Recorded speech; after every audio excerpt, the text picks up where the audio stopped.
Hello, this is Waldim. I hope you're ready for a long video. So, gas to liquid and solid. I heard everyone say that there would be a ton of ties for this, but, well, we'll see. Britain's methane production debonds each hydrogen individually. Not the least cycle or least symbol approach, but at least it never crashes when outputs stall. This carbon dioxide breakdown is the same story. He outputs after each debond before doing anything else. This reactor builds water and carbon from all those individual atoms from earlier. Same story as before, really. Finally, all this reactor does is sort the carbon and water. Though this is our highest symbol solution, it does show off one of the big worries on production puzzles. If you run into a bottleneck in a later reactor, molecules earlier in the production line can back up and crash the reaction. This one by Cannonball K9 is pretty terrible, and I don't think he really cares. Just look at this reactor. It's completely unnecessary. I think he's trying to make a statement here. Something to do with completely wiping him out of the upper tier, I'm sure. You'll also notice that our friend is throwing away half his carbons. This actually isn't a bad idea, since if you were a sane person, it would mean that you could remove this assembly reactor and just route one carbon stream to the cargo freighter. Yeah, not sure what he was thinking. This solution by Little Big Dash is interesting for a few reasons. You can see that he more efficiently throws away some of his material, opting to use only 2 hydrogens from his methane.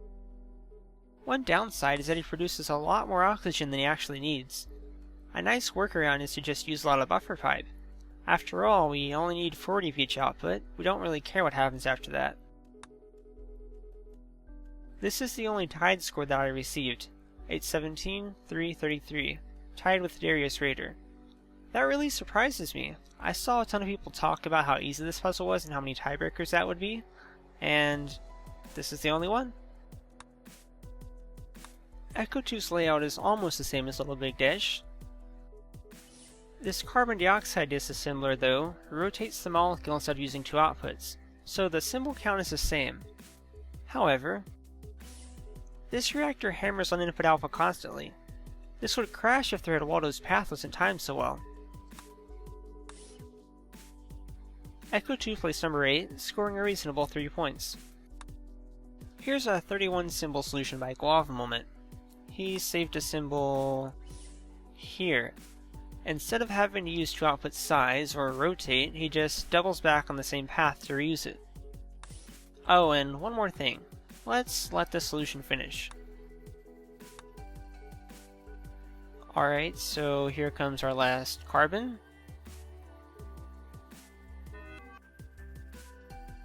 Huh, let's look at that again. Alright. So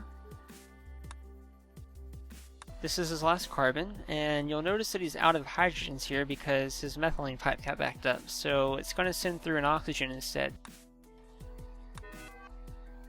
Naturally, the reactor doesn't like that oxygen, so it crashes, but you know, it shows me the screen, so good enough for me.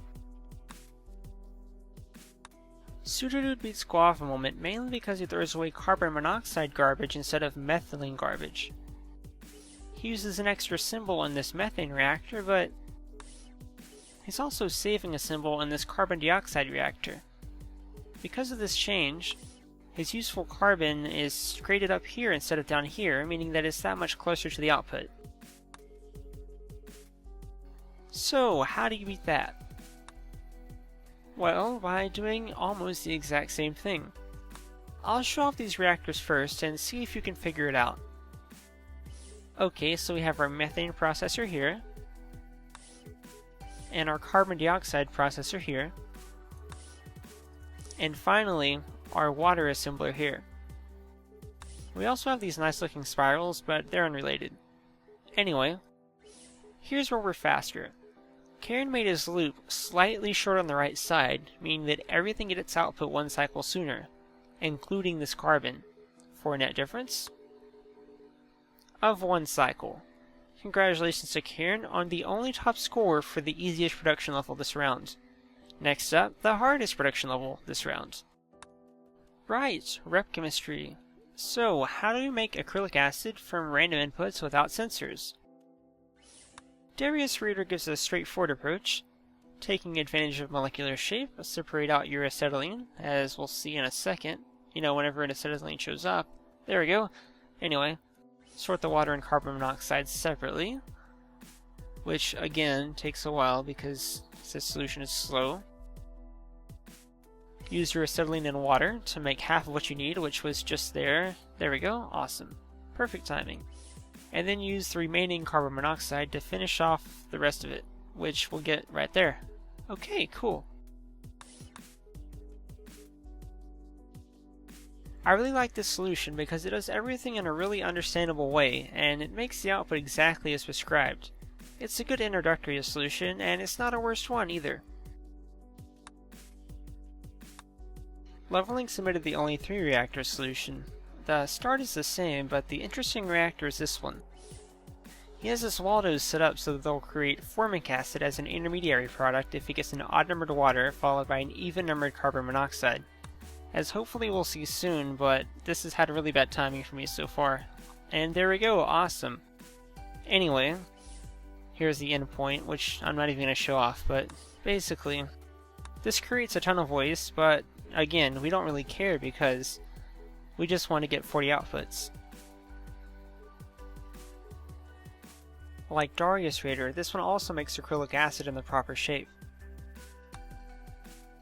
Karen has our best 2 reactor solution. You can tell I'm in a hurry to get to the single reactor solutions. Anyway, his is pretty easy to follow. All waters get sorted to the bottom, and everything else gets pounded together in groups of 2 and then passed onward. In our second reactor, Karen takes water and attempts to process it with the input. If the input is exactly 1 acetylene and exactly 1 carbon monoxide, it works. Otherwise, everything gets dumped as garbage. This means that half our inputs get thrown away. That's not too bad. I mean, it could be worse, as we'll soon see. But anyway, with Karen's 2 reactor solution, he scored 9th place. This means that we have 8 single reactor solutions, and I intend to show off all of them, because why not? I have a hard time determining which one of these solutions is my favorite. Mr. Blarney's is something unique. First, he inputs somewhere around 120 molecules, as you just saw. Once he's done that, he does something so slow that I can't even show it off inside the reactor. Let's just look at this input pipe. Alright, so right here, we have this acetylene and carbon dioxide. Whenever he got an acetylene followed by a carbon dioxide, he bonded those 2 together. Once this gets all the way to the very end of this pipe, by the way, note this one has a water behind it, so it's this acetylene carbon dioxide mixture plus the water. Once that happens, oh, we get 1 output. And it's just going to keep doing that, and keep doing that, until it gets 40. And it takes forever, and it's just not going to stop, so we're going to go ahead and skip forward a bit. You know, one nice thing about this solution is that it gets faster as it runs out of material. The downside is that it's been, a few minutes since you guys were last here. And I may have even started recording too soon, but you can just sit here and bear it, because I do too. Whew. Mr. Blarney, you made one hell of a solution. And I applaud you for even coming up with that idea. But we're going to move on now. Okay, let me start by saying this pipe only feeds back into the reactor for aesthetic reasons. Otherwise, this is just a garbage pipe. Oh, well that's sweet of you, Nethris. Anyway, this solution needs so much pipe because it needs 2 waters per acrylic acid. It uses the first water to get a hydroxyl radical, then eventually adds a carbon dioxide to that, and then eventually adds an acetic acid, and then finally adds on a hydrogen from another water. And I'm not going to play this at the other speed because it would take too long. I could have added a recycler to this puzzle, but then we wouldn't get to see miles and miles of buffer pipe like this.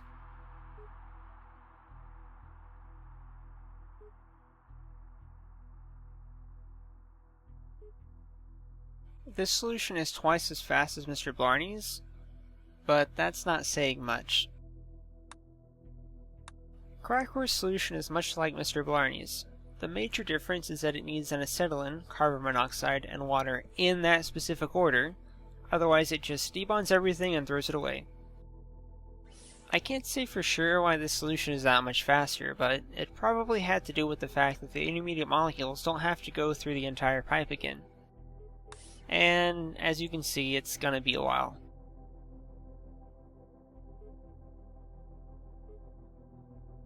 I should have noted that he also mixes the molecules up a little bit to make sure that he gets what he wants. In any case, you guys are crazy. This one by G.G. Gall is much nicer looking. Well, you know, relatively speaking. G.G. Gall breaks his waters in half, putting them into a loop, and groups his acetylenes and carbon monoxides into nice little stacks. Occasionally, the Blue Waldo attempts to grab one of each. Surprisingly, this works every time, and the solution never crashes. It gets a little close a few times with the acetylenes, though, almost running out or almost getting too many. But anyway. Why is it that this never crashes? Well, we'll see a better example of that shortly. Pseudodude comes in at number 4 with one of the more elegant single reactor solutions. If he gets an acetylene, he keeps that.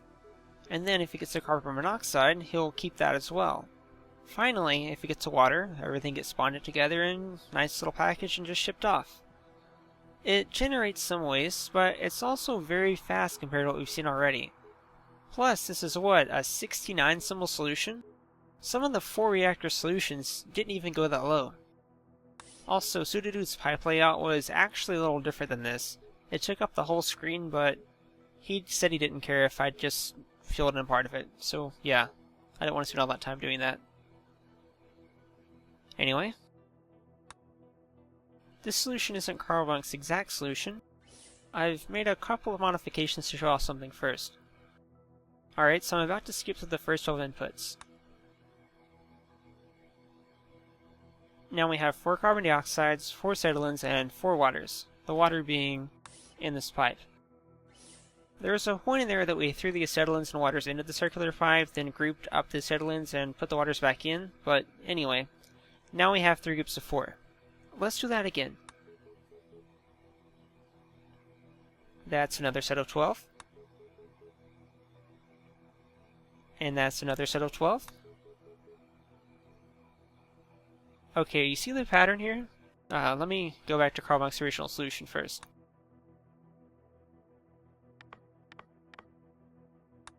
Okay, so basically, SpaceChem groups its so-called random inputs into groups of 12.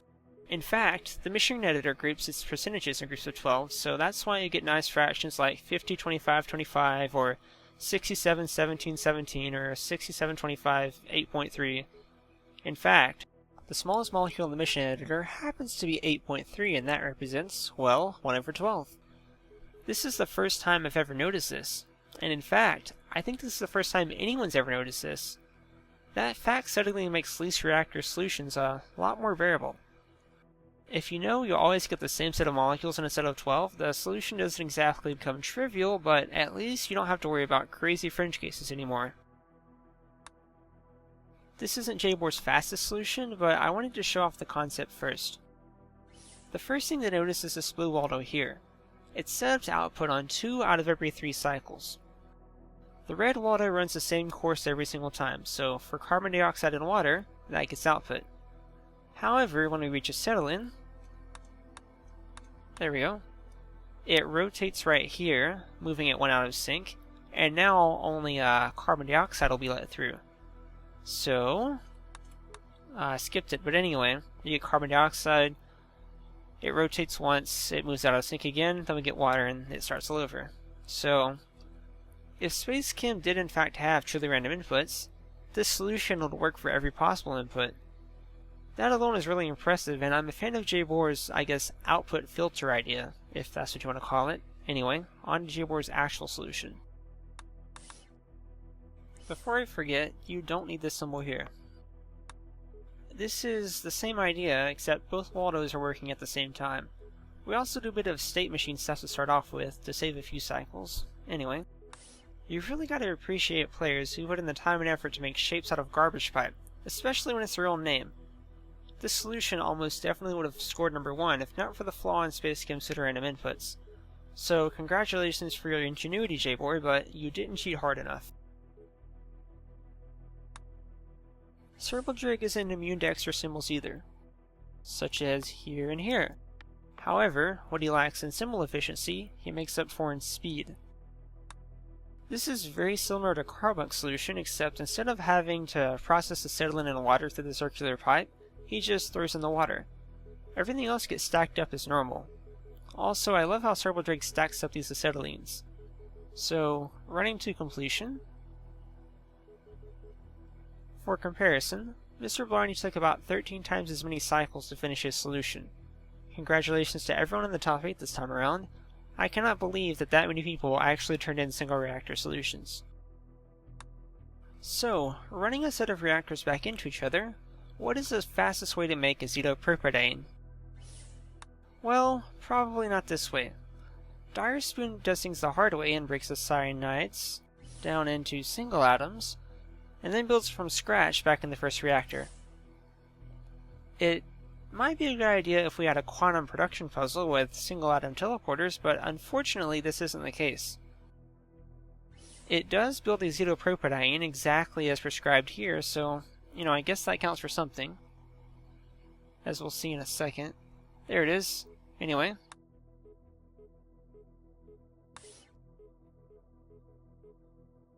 It's another slow one, but Dire Spoon submitted a solution for almost every puzzle, so that's not bad at all. Leylight also carries over single hydrogen cyanides, but then he breaks them down a little uniquely. It looks like he only breaks bonds where he needs to. And on the other side, I really like how he handles the last hydrogen cyanide. He just sweeps it across and bonds in everything that he needs. There's one major improvement that both of these solutions could have made, though.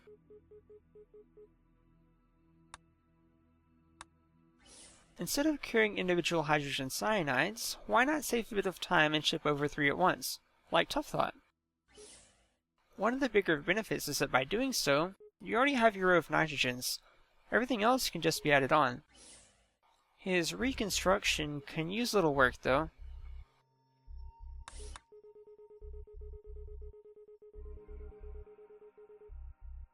With just a change like that, Tough Thought jumped ahead by 1,000 cycles for a solid midpoint score. Ruby Blue SBC made either 9th or 10th place for every puzzle this round, so as consolation, let's check out one of their solutions. This one's a bit weird. We have a startup that creates the first 2 stacks of hydrogen cyanides, and from there, we process 2 sets of input alpha, 2 sets of input beta, and then back and forth forever. On the other side, we break down to our pile of random molecules and atoms, and then shuffle over the completed outputs, 2 at a time, again. I would question whether or not this would be that much faster than other solutions, but this is already 9th place, so I guess that answers that.